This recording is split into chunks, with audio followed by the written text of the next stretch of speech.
Assalamu alaikum, sir. This is perhaps my first meeting with Dr. ذاكر Naik, and I'm very convinced by his speech. Can we have your name and your profession, Murtuza. please? Murtuza is my name, and I'm doing my MBA.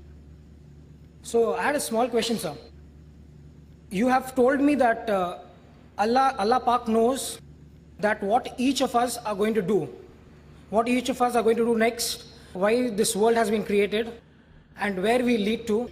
What am I going to do the next moment? Also, it's been decided. Okay? So, is this word test justified? Because the very fact, whenever we use the word test, logically speaking, it is perhaps an event where the consequences are not known.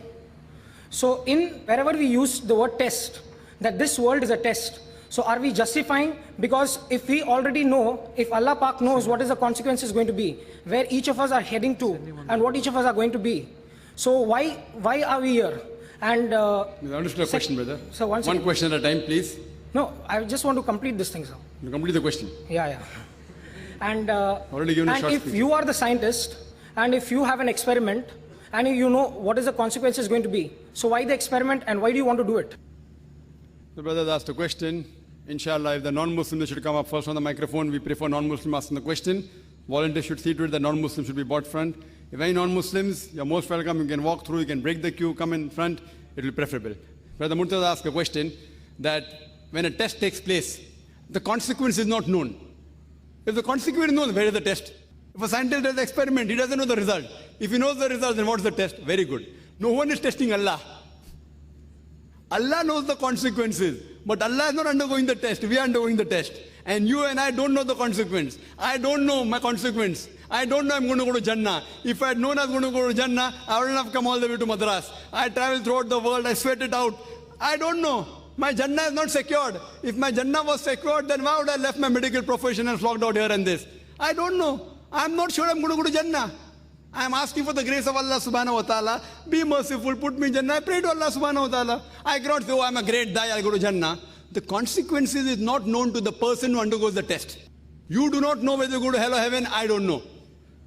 But Allah knows. And you may have missed out the point in my lecture that when the teacher takes the examination, many a time the teacher knows the consequences. Teacher knows this student is going to come out first. Teacher knows he's going to fail. So do you mean to say I will not sit for the examination? The test is yours. The test is not for the teacher. And when the scientist does the experiment, the scientist doesn't know the result. Therefore, he does the experiment. Here, Allah subhanahu wa ta'ala is not a scientist. Allah is not experimenting on us. There's a mistake. Allah is not experimenting on us. Allah subhanahu wa ta'ala is the creator, the best to create. He is made a creation, the human beings, who have the free will. He knows. But the reason he's letting us go in this world, because if he does not let you undergo this test, on the day of judgment, you will ask Allah subhanahu wa ta'ala, why did you put me in hell? If Allah puts you in hell, Allahu Alam, I don't know. So you'll object. So because of that, I said in my lecture that Allah subhanahu wa ta'ala is just. So Allah is not undergoing the test. Allah doesn't require us. Allah is already the greatest. We are undergoing the test and we don't know the results. Because we don't know the results, that's the reason we are striving. And we pray to Allah subhanahu wa ta'ala, may He grant us mercy, may He forgive us, and may He put us in Jannah. Ameen.